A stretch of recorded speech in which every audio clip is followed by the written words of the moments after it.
Bon, déjà, bonjour à toutes et à tous, du coup, merci pour votre présence ici. Je voulais remercier déjà l'organisation, du coup, et le CERF de nous avoir invités. Il faut savoir qu'on est venu directement de Belgique et de Nancy. On a fait un petit trajet pour venir vous voir. Je me présente rapidement. Du coup, je suis Mathieu Servet, donc neuropsychologue. Je travaille dans le centre de réhabilitation psychosociale sur Nancy, du coup, avec le docteur David Masson.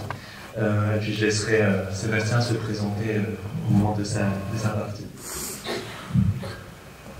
Alors, pour prendre un peu les notions clés qu'on va aborder ensemble rapidement, la première, je pense que tout le monde l'aura deviné, on en parle depuis ce matin, c'est la question de l'adaptation. À savoir qu'on va parler de jeux vidéo, de réalité virtuelle, donc c'est s'adapter aussi aux besoins du public, aux passions, aux loisirs qui sont utilisés, etc.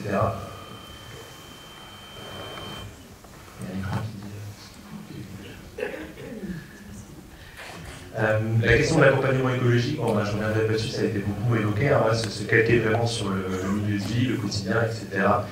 On est aussi ici pour parler d'inclusivité, d'inclusion. La question de la psychoéducation, comment est-ce qu'on transmet des infos et comment est-ce que, par la réalité virtuelle ou le jeu vidéo, on peut communiquer des informations sur la maladie, sur la question de la cognition, etc. On y reviendra. La question de la réhabilitation, des réseaux sociaux aussi, le rétablissement toujours en toile de fond. Je reviendrai un peu plus en détail là-dessus. Et aussi beaucoup la santé mentale des jeunes, parce que ça reste un public très concerné par les jeux vidéo.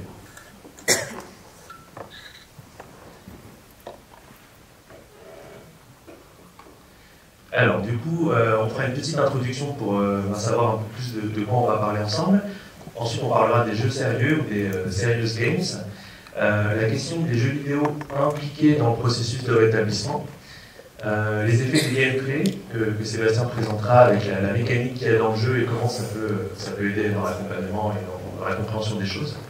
La question de la psychoéducation, la réalité virtuelle dans l'accompagnement également. Quelques points de vigilance tout de même quand il est question d'utiliser ces technologies-là. Quelques exemples concrets de jeux qu'on va pouvoir utiliser et un exemple de petit cahier dont je vais vous parler juste après, qui peut être utilisé par les parents, par les accompagnants ou par les personnes qui aiment simplement les jeux vidéo. Alors, je fais un peu de publicité pour démarrer. Donc, du coup, j'ai un ouvrage qui sort sur la question des jeux vidéo en lien avec la santé mentale. Ça rend spécial sur grand écran. Qui sortira donc au début du mois de décembre, donc en auto-édition sur Amazon. Et du coup, l'idée, c'est que ce soit vraiment accessible à tous les publics. Peut-être des parents qui sont inquiets, peut-être des soignants qui voudraient l'utiliser dans la thérapie, peut-être des ados qui se posent la question de l'impact des jeux sur leur santé mentale, des choses comme ça. Avec du coup un petit contenu bonus donc, qui s'appelle Mon cahier perso, dans lesquels il y a des fiches pratiques qui peuvent être utilisées. Donc je parlerai tout à la fin de la présentation. Donc pourquoi je vous parle de ça parce que du coup moi j'ai la double casquette, c'est-à-dire que je suis un neuropsychologue mais aussi moi-même très passionné par les jeux vidéo depuis tout petit. Et du coup, les questions qu'on va voir ensemble, c'est quel impact ça peut avoir sur la santé mentale de tout un chacun, quels bénéfices au niveau cognitif, la mémoire, l'attention, etc. Quel intérêt en thérapie, quel point de vigilance, comment on peut se saisir des jeux et comment faire un usage positif. Et donc je me baserai sur à la fois des ressources scientifiques, j'essaie de proposer quelque chose d'assez rigoureux, et à la fois des témoignages que vous verrez tout du long de la présentation, puisque j'avais lancé une petite enquête pour que des personnes concernées fassent directement des retours sur l'impact des jeux vidéo sur leur santé mentale. Donc un bref historique, les jeux vidéo c'est quand même quelque chose qui commence à avoir une certaine longévité. Les premiers jeux datent d'il y a une cinquantaine d'années, je pense à Pong, que vous connaissez peut-être avec les deux barres qui se renvoient la petite balle. Aujourd'hui on en est à la 9e génération de consoles, avec notamment la PlayStation 5. Quelques chiffres aussi qui me semblent intéressants et c'est pour ça qu'on en parle ici. Donc c'est à peu près 7 Français sur 10 qui jouent aux jeux vidéo avec une moyenne d'âge de 39 ans. Énormément aussi d'enfants et d'adolescents et avec une parité presque parfaite entre les hommes et les femmes. Et du coup les jeux vidéo, c'est quelque chose de très très large. Il y a vraiment tout un tas de genres qu'on peut explorer. Les jeux de gestion et de simulation qui vont reproduire des environnements à gérer, des choses comme ça, des jeux d'action-aventure, des jeux de plateforme comme les classiques Mario, des choses comme ça, ou des jeux en ligne en multijoueur. Voilà. Bonjour à tous, je remercie une nouvelle fois les C2RL pour l'invitation. Moi je suis Sébastien Serlet, je suis psychologue spécialisé en neuropsychologie et moi je me suis très vite orienté vers les mondes virtuels, dans tout ce qui est métaverse, etc. Je vais laisser ça de côté pour aujourd'hui. Je vais surtout parler des environnements simulés, donc notamment de la réalité virtuelle. Donc la réalité virtuelle, c'est pas tant quelque chose qui est technologique, mais c'est plutôt une technique dans le but justement de simuler, de mettre les usagers dans des environnements créés artificiellement. Alors on a beaucoup de spécialistes en RPS qui créent justement des environnements simulés. Donc quand on les met en tâches de cuisine écologique, on les met en appartement thérapeutique, en fait au bout d'un moment, on crée de la réalité virtuelle. Quand on a passé nos examens, nos bacs blancs, c'est de la réalité virtuelle si on prend la définition exacte qui est une presque réalité. Donc voilà, donc on fait attention, réalité virtuelle ça ne veut pas forcément dire mettre un casque, se couper du monde et être uniquement dans un univers 100% numérique, mais c'est tout simplement un environnement qu'on contrôle et dans lequel on va créer des situations, des scénarios.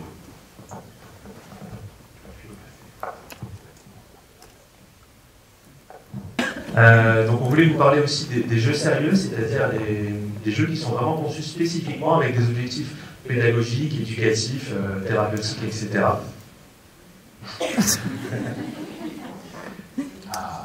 Parfait, merci beaucoup.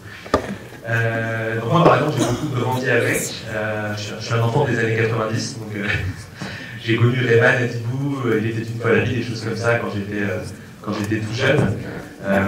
Et du coup, derrière ces jeux sérieux, ces serious games, il y a beaucoup d'aspects ludiques et motivationnels pour venir favoriser les apprentissages, pour engager les enfants, les adolescents, avec des jeux adaptés évidemment aux âges, on en reparlera un petit peu après. Et ça peut être aussi des leviers thérapeutiques dans l'accompagnement, pas forcément que avec des neuropsychologues évidemment. Et on a aussi le cas des exergames, donc c'est des jeux qui vont mêler à la fois l'activité ludique du jeu vidéo classique et de l'exercice physique. Par exemple, l'e-sport à l'époque, qui était sorti donc sur la vie au début des années 2000, ou Just Dance, ou des choses comme ça, des trucs de fitness.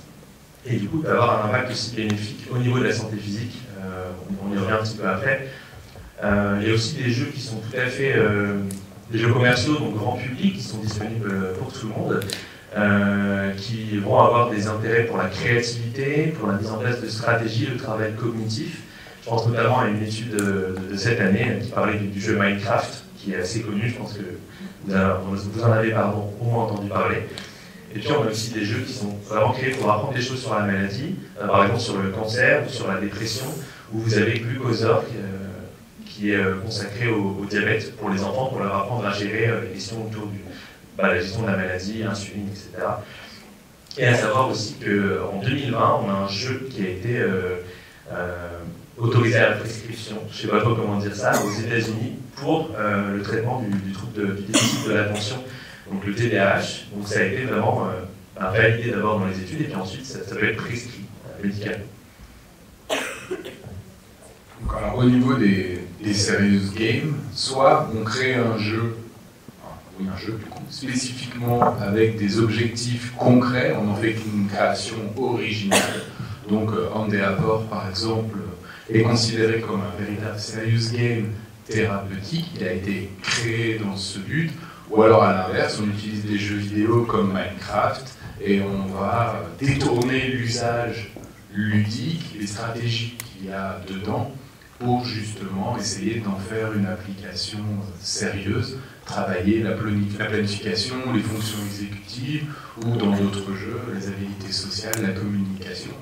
Ou alors on va utiliser des applications utilitaires de formation, donc des formations en ligne comme les MOOC, etc. Et on va ajouter des éléments ludiques de gameplay avec, je sais pas moi, des temps pour répondre aux questions, avec un niveau d'étoile, gagner des points, améliorer son avatar, etc. Et donc tout ça va rentrer dans la catégorie des serious games. Donc ça va dépendre de l'objectif. Il faut bien rajouter le sérieux et le ludique. Donc pour ce qui est de la question de l'impact des jeux vidéo dans le rétablissement, le processus de rétablissement propre à chacun, je vous propose ce petit schéma que les gens qui travaillent en réhab connaissent déjà. Donc ça va être différentes sphères sur lesquelles on va pouvoir intervenir, la question du social, la question aussi des compétences, du fonctionnel, par exemple pour aller vers l'emploi, on en a beaucoup parlé aujourd'hui, la question aussi du clinique, de la clinique avec la gestion des symptômes, la prise de conscience des difficultés, la santé physique aussi, et puis en tout dernier, un aspect plus existentiel, c'est-à-dire redonner un sens, reforger son identité, apprivoiser la maladie, vivre avec, etc. Donc les jeux vidéo dans la sphère sociale, il y a beaucoup de choses très encourageantes au niveau des études qui ont été mises en avant. Par exemple, chez des enfants, où du coup ça pouvait entraîner moins de difficultés avec les pairs, le fait de jouer à des jeux vidéo qui ont des composantes sociales, hein, bien sûr, il faut choisir le bon support. Ça peut aussi venir favoriser les comportements prosociaux, l'entraide, l'empathie, la compréhension de l'autre, etc. Avec des possibilités de transférer ça dans des compétences réelles, du coup à l'école par exemple. Ça va renforcer les liens familiaux et amicaux. Et aussi la question du sentiment d'appartenance, le fait d'appartenir à une communauté, de rencontrer des gens en ligne, avec des plateformes de streaming, des choses comme ça. Et la question aussi de coopération versus compétition. Quand on est avec des jeux coopératifs, on a beaucoup ces comportements positifs, prosociaux vers l'autre, etc., qui vont être sollicités. Et donc je vous propose par exemple deux témoignages. Donc un jeune adolescent de 14 ans qui vit avec un trouble du spectre de l'autisme, qui dit du coup que les jeux vidéo lui avaient permis de rompre l'isolement, d'exercer les relations sociales au travers de Discord, donc, qui est un outil qui permet de créer des salons pour discuter, notamment pour le jeu vidéo, mais pas que, de développer aussi la coopération et la gestion de conflits. Et puis on a une jeune femme de 20 ans qui souffre de dépression, qui a rapporté le fait que ça lui avait permis de rencontrer des amis avec qui elle est toujours en contact, qu'elle a pu rencontrer dans la vraie vie, qu'elle leur parle depuis plusieurs années, et que les jeux étaient aussi un moment de détente, parfois de compétition, faire partie d'une communauté, etc. Donc pourquoi je vous présente ce schéma-là, c'est parce qu'évidemment, c'est pas tout noir ou tout blanc, je ne vais pas vous dire que les jeux vidéo c'est forcément quelque chose de très social, très positif, mais quand on utilise des jeux en mode multijoueur, ou en tout cas des jeux qui sont construits pour le social, il peut y avoir des aspects très très positifs. Par exemple, il y a des jeux de sport, des jeux physiques, jouer à plusieurs, échanger lors des parties, etc. Donc ça va dépendre du support vidéoludique qu'on va utiliser. Dans l'aspect plus existentiel, ça va être par exemple utiliser un avatar, se créer un personnage pour donner un sens à sa propre vie. Ça va être aussi développer un sentiment d'efficacité personnelle, donc être capable de se dépasser, aller vers l'autonomie, vers le sentiment d'appartenance, s'évader par les jeux vidéo. Par exemple, la place aussi des RPG, ça va être donc les jeux de rôle qui vont permettre aussi d'incarner un autre personnage, donc je sais pas, d'incarner certaines valeurs ou de se mettre dans la peau de quelqu'un d'autre. Donc on a par exemple quelqu'un qui nous disait que c'était une opportunité de relever des défis, de chercher à se déplacer, à s'améliorer. Par exemple, face à un ennemi difficile à battre dans un jeu, ou quand il y a une compétition, vouloir faire le meilleur score, etc. Et on a aussi une jeune personne donc, qui s'appelle Lisa, qui souffre de schizophrénie, qui disait que ça lui avait permis de développer sa confiance en soi et de se revaloriser dans des périodes plus difficiles. Dans la sphère clinique, il y a des choses très encourageantes qui sont créées pour traiter les phobies. Par exemple, faire des thérapies d'exposition par le biais du jeu vidéo ou des mondes virtuels. Par exemple, pour la peur des hauteurs, il y a quelque chose qui a été fait sur le CHU de Nantes il y a quelques années, la claustrophobie, etc. Il y a aussi beaucoup de questions autour de l'impact que ça pourrait avoir sur le bien-être. Pour le coup, je vais être un peu plus mesuré parce que les études ne sont pas encore complètement claires dessus. Et du coup, pour prendre conscience des troubles, il y a tout un aspect psycho-éducatif hyper intéressant dans certains jeux. On en parlera un peu plus après. Donc, par exemple, un jeune homme qui avait plusieurs difficultés psychiques, qui disait que les jeux vidéo lui avaient permis de canaliser son stress, ses angoisses, de donner une sensation de contrôle et donc d'apaisement. Et aussi une jeune femme qui souffre de dépression, qui avait fait ce témoignage très intéressant, je trouve, qui disait que ça avait permis de développer un esprit critique en analysant le jeu, la mécanique, les thématiques, et du coup apprendre ce qu'elle avait elle-même comme symptômes, comme pathologie, faire prendre conscience de choses, et se dire, ah bah, finalement ça me parle vachement ce que je suis en train d'expérimenter. La partie physique, où là il y a un peu plus de vigilance à avoir, puisque peut-être que jouer trop longtemps, ça peut avoir un impact au niveau de la sédentarité, des comportements type mauvaise alimentation, ou non-respect des cycles de sommeil, des choses comme ça. Quand même des points de vigilance à garder en tête. Par contre, quand on est sur des jeux qui vraiment sollicitent l'activité physique, j'en parlais tout à l'heure avec par exemple les jeux de sport sur Switch ou sur Wii, là on peut avoir quelque chose qui va favoriser la bonne santé physique, la baisse de poids, ou une activité physique aussi pour les personnes plus âgées. Il y a différentes études qui ont montré des choses intéressantes. Et donc l'idée, ça va être de jouer avec modération pour limiter les comportements sédentaires néfastes dont je parlais, en gardant en tête qu'avec des jeux vraiment ciblés vers l'exercice physique, il y a des choses très intéressantes. Donc là, on a plutôt des témoignages un peu plus péjoratifs sur la question du sommeil, par exemple, ou la question de l'exposition au temps d'écran dont on reparlera, avec la lumière bleue qui a un impact, on sait, sur la sécrétion de mélatonine et donc la qualité du sommeil. Donc à bien garder ça en tête. Au niveau physique, il y a beaucoup de points de vigilance à conserver. Au niveau cognitif, donc on a parlé des données intéressantes qui montrent que ça peut avoir un impact au niveau visio-spatial, au niveau attentionnel, la réduction des dispersions, des distractions, une meilleure capacité à être en alerte aussi. On a une méta-analyse, une grosse étude de l'année dernière qui a montré que dans plusieurs études étudiées, on avait 19 sur 26 qui avaient montré des améliorations. Donc c'est pas toujours le cas. Hein, ça reste à prendre avec des pincettes, mais c'est encourageant, c'est le message que je veux faire passer aujourd'hui. L'amélioration des capacités de flexibilité, de raisonnement, de résolution de problèmes, avec des impacts aussi positifs chez les personnes âgées. Au niveau de la mémoire, également des améliorations. Et à savoir que donc il y a des personnes qui considèrent que jouer aux jeux vidéo, qui ont rapporté dans une petite enquête qu'on avait faite, dans certains pourcents des cas, y jouer pour les bénéfices cognitifs, pour apprendre des choses. Et donc ça a un intérêt pour se saisir de ces capacités et donc dans le rétablissement fonctionnel, les compétences, etc., en prêtant attention bien sûr au transfert à la vie quotidienne. Donc un témoignage un peu plus long pour conclure cette partie. Donc, on a une jeune femme avec un TDAH qui s'appelle Laurie, qui a rapporté que le jeu vidéo l'avait aidé à gérer le stress quand elle était étudiante, faire un break pendant les révisions, souffler, pouvoir repartir du bon pied, faire des belles rencontres avec des personnes de tous horizons. Et du coup, elle a rapporté qu'elle avait des difficultés attentionnelles consécutives à son trouble, hein, c'est normal, donc pour se concentrer, passer du coq à l'âne, faire une seule chose à la fois, etc. Mais qu'en jeu, par contre, c'était complètement différent, et donc ça rapportait... elle disait que ça faisait du bien de voir qu'elle était capable d'avoir ces compétences finalement. Il reste après la question de les transférer dans le quotidien. Moi, je vais intervenir sur la question du gameplay. Donc, c'est la manière dont la partie se joue. On pense que c'est un terme moderne, mais bon, voilà. Moi, j'ai retrouvé des traces en 1864 du gameplay, du chess gameplay, le gameplay sur les jeux d'échecs.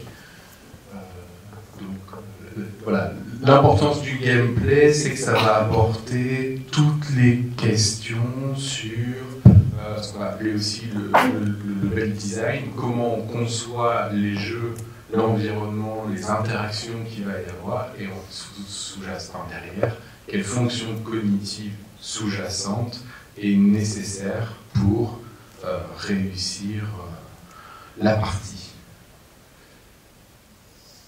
Donc là, on a... alors, normalement, j'avais une petite vidéo, mais elle ne se lancera pas, c'est pas grave, où on voit le début de la partie, où on apprend pas à pas à gérer un bâtiment, puis deux, avec des missions spécifiques. Et on voit de plus en plus de jeux vidéo maintenant qui sont développés en partenariat avec des psychologues spécialisés de la cognition pour justement faciliter les apprentissages, la mise en application des gameplays, des stratégies, et au fur et à mesure que les patients jouent, apprennent, développent des compétences cognitive, sociale, et ben, ils vont pouvoir commencer à gérer beaucoup plus d'informations, faire preuve de planification à des niveaux, même moi j'arrive pas à les suivre parfois. Je crois que le meilleur joueur de StarCraft, il était capable de gérer une centaine d'actions par minute. Ouais, c'était incroyable. Du coup, voilà, il y a un effet double. Donc, au niveau de l'UX design, donc, ce sont des spécialistes dans la création des environnements. C'est vraiment connaître le fonctionnement cognitif pour apporter la meilleure expérience d'utilisateur. Donc, c'est-à-dire, voilà, comment je vais faciliter votre apprentissage dans le jeu. Fini les manuels de tuto où on doit lire avant de se lancer dans le jeu. On se lance dans le jeu et plus on avance, plus on apprend. Voilà, c'est tout ce qui est pas à pas, compréhension du gameplay. Et donc ces gameplays, comme je disais, recrutent. Donc voilà, ils recrutent des fonctions cognitives et à l'inverse, on a aussi des gameplays qui sont un peu néfastes pour le fonctionnement cognitif parce qu'ils font appel sans arrêt à nos biais motivationnels, nos biais attentionnels, où on a systématiquement envie de revenir pour continuer nos parties en cours, etc. Donc ça, c'est un peu le côté, le dark pattern dans les jeux vidéo. Tous ceux qui vous mettent des notifications sur vos téléphones, qui vous font prendre des coffres pour pouvoir avoir l'objet ultime, pour pouvoir passer le niveau sur lequel vous bloquez. Voilà. Candy Crush, par exemple, c'est des spécialistes pour ça. Vous jouez pas pendant 15 jours, vous revenez, vous avez plein d'options, et si vous regardez, vous avez plus de chances de réussir à passer le niveau en ayant abandonné le niveau pendant 15 jours, plutôt que d'essayer pendant 15 jours. Parce qu'ils veulent vous récompenser. Donc, toutes ces mécaniques-là, elles sont aussi à faire attention avec les patients.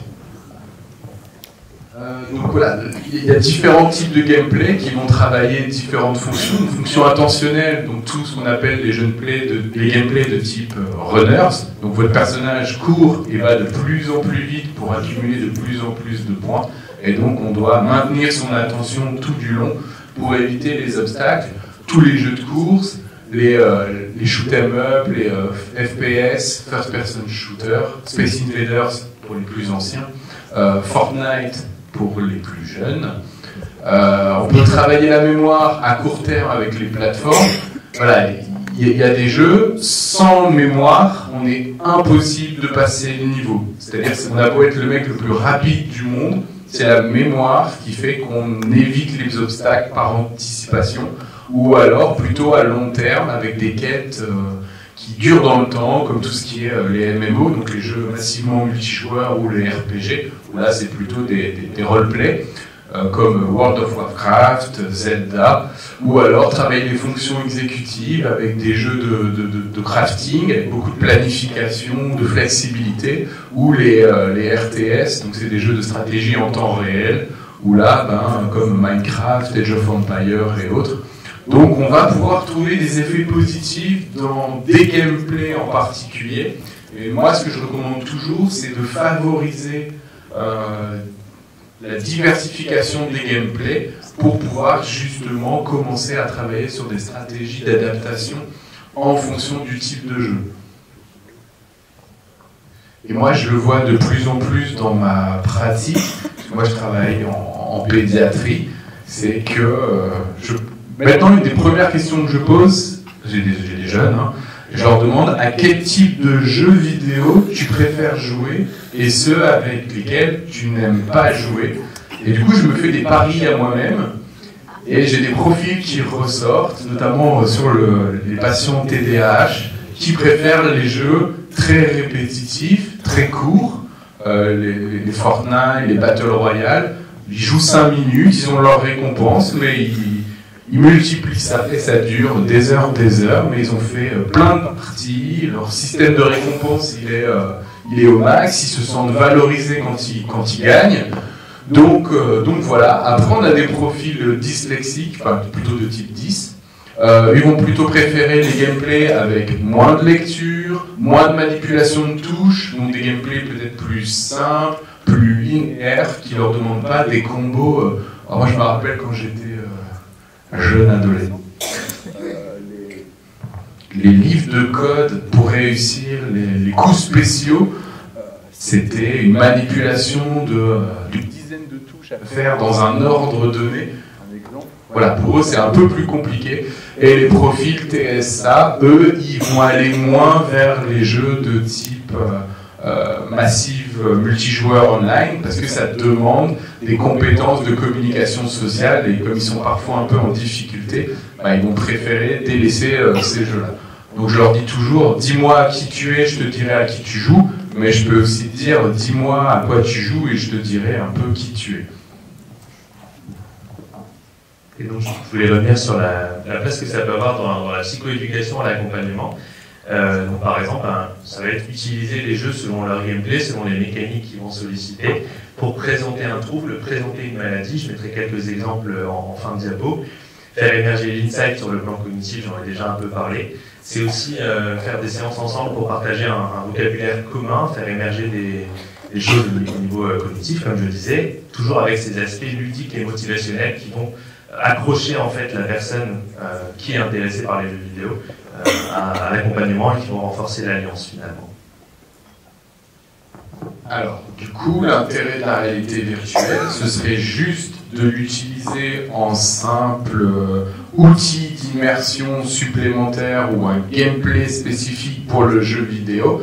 Moi, je l'utilise plutôt dans un autre cas, plutôt vraiment serious game, en créant des situations de la vie quotidienne dans lesquelles je vais inclure des éléments de gameplay avec des feedbacks positifs, des jeux de chasse dans la maison pour retrouver le chien qui a disparu avant qu'il vous fasse des dégâts partout dans la maison.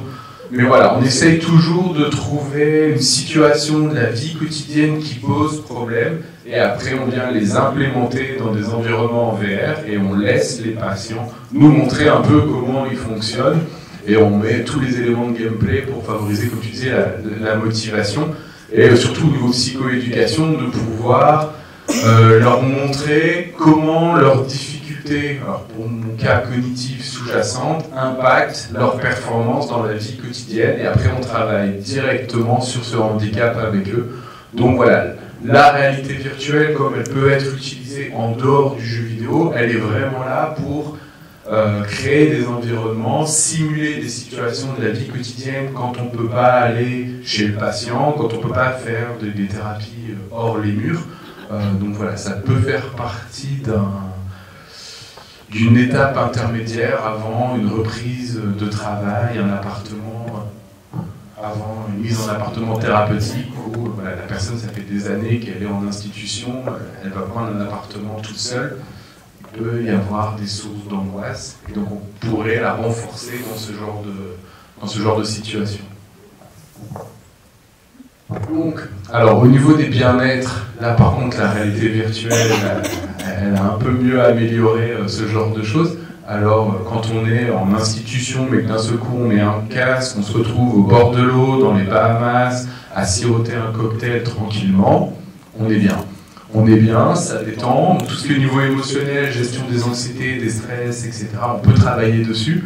Il y a de plus en plus d'études qui le font. Les thérapies d'exposition, voilà, il y a des spécialistes en France, pas très loin d'ici, qui font des thérapies d'exposition.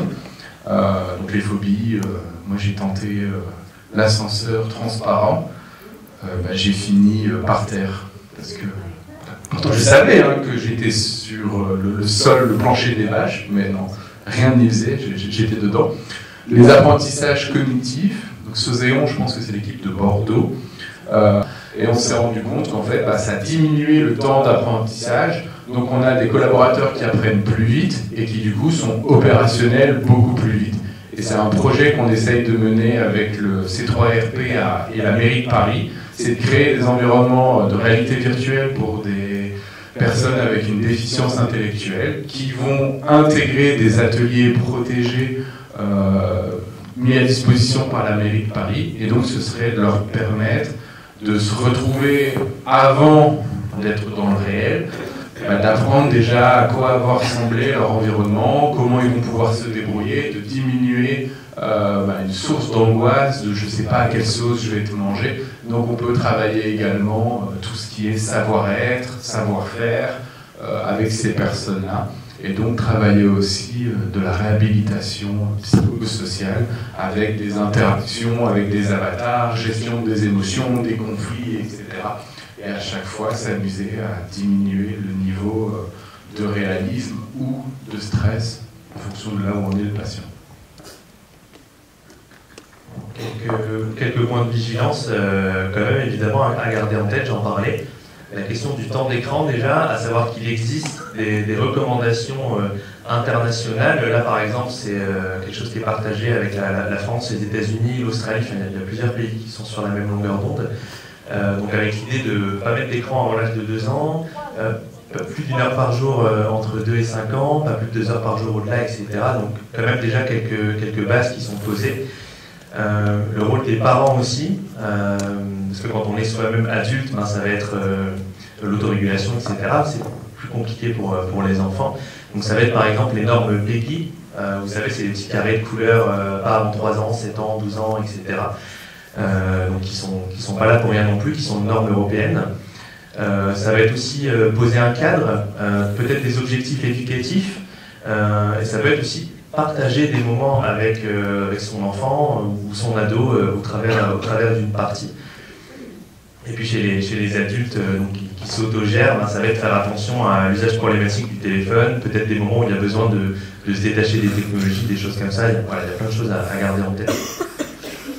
Donc, à savoir que dans les dernières classifications, on va de plus en plus vers la reconnaissance de la dépendance aux jeux ou aux jeux vidéo sur Internet, donc avec la CIM-11 et le DSM-5 pour ce qui est des troubles psychiques plus spécifiquement. Mais il existe aussi un usage excessif normal, donc ça dépend en fait si le jeu vidéo, il y a une différence entre jouer plusieurs heures mais faire ses repas de famille, aller au boulot, aller faire ses courses, avoir des activités en dehors, et jouer plusieurs heures mais ne faire que ça. Et donc on a plusieurs facteurs de risque qui vont rentrer en jeu pour ce qui est de la dépendance aux jeux vidéo. Donc la question de la personnalité, quelle motivation on a à jouer aussi, la question de l'environnement social, scolaire, parental, qu'est-ce qu'il y a comme étayage derrière. Et on en parlait un petit peu, Sébastien parlait on récupère des coffres dans lesquels il faut avoir des objets, etc. Donc ça va être les loot boxes, les microtransactions, où ça du coup ça peut diriger, il y a des corrélations qui ont été mises en évidence vers le jeu d'argent pathologique.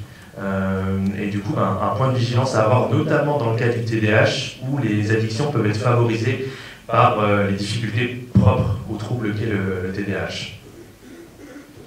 Donc, par exemple, un exemple ici d'un jeune homme qui s'appelle William, qui disait qu'un désavantage était lié justement à la passion pour le jeu et donc l'hyperfixation avec le TDAH, où il pouvait oublier de s'alimenter ou de s'occuper de lui parce qu'il était trop occupé par le jeu, bien qu'il précisait que c'était pas la seule passion qui avait cet effet sur lui, mais voilà, quand même des choses à garder en tête. Quelques exemples concrets. J'ai parlé tout à l'heure de Minecraft, donc un monde dans lequel on va être immergé, un peu bac à sable, où on peut faire des constructions, on peut jouer avec l'environnement, etc. Donc solliciter l'organisation, la créativité, l'attention visio-spatiale. L'exemple aussi que vous avez tout en haut à gauche, I Love Finding More Cats, désolé pour l'accent anglais, où du coup là on va travailler beaucoup sur l'attention sélective. En fait on a plein de tableaux, je l'ai testé il n'y a pas longtemps, où du coup il y a plein d'objets à chercher, il y a plein de puzzles à résoudre, des choses comme ça, donc c'est assez intéressant. Overcooked, que vous avez en bas à gauche aussi, où vous incarnez en multijoueur, c'est plus intéressant, plusieurs personnages dans une cuisine, et vous devez gérer des recettes, des commandes, etc. dans un environnement où vous êtes, je sais pas, dans une montgolfière, sur un radeau sur l'eau, enfin des choses qui viennent complexifier un peu les tâches. Très intéressant aussi. Et Stardew Valley que vous avez tout en bas, donc ça c'est tous des jeux qui sont disponibles sur Nintendo Switch notamment, mais pas que. Stardew Valley où vous êtes dans un petit monde où vous êtes un agriculteur, une agricultrice, vous allez gérer votre ferme, Et aussi, vous allez avoir des interactions avec tous les villageois, et le but, ça va être de comprendre ce qu'ils aiment, c'est quoi leur passion, c'est quoi leur centre d'intérêt, des choses comme ça. Et donc, un peu travailler la cognition sociale, se mettre à la place. Si je vais dire ça à tel personnage, qu'est-ce que ça va faire, etc. C'est un jeu qui est très chill et très relax aussi.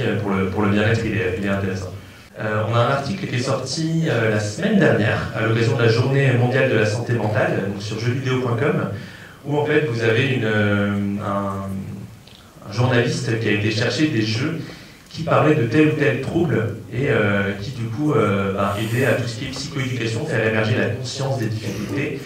Donc pour l'anxiété sociale, pour le burn-out, pour la dépression, pour la schizophrénie aussi, il y en a un qui est Hellblade, qui est très intéressant et qui mime très bien les symptômes, pour le TDAH, pour les troubles bipolaires, etc.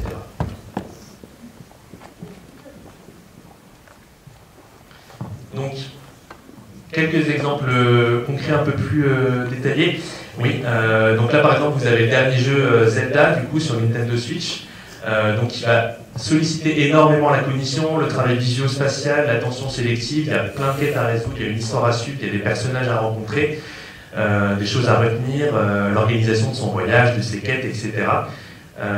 Donc voilà, c'est quelque chose qui est très intéressant au point de vue cognitif.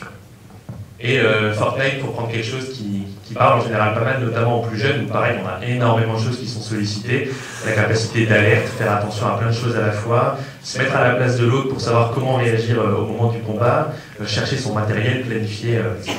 Et, du coup, je voulais vous parler aussi de mon cahier perso, donc j'en parlais au début de cette conférence, où du coup l'idée c'est de proposer des fiches aux parents, aux thérapeutes, etc.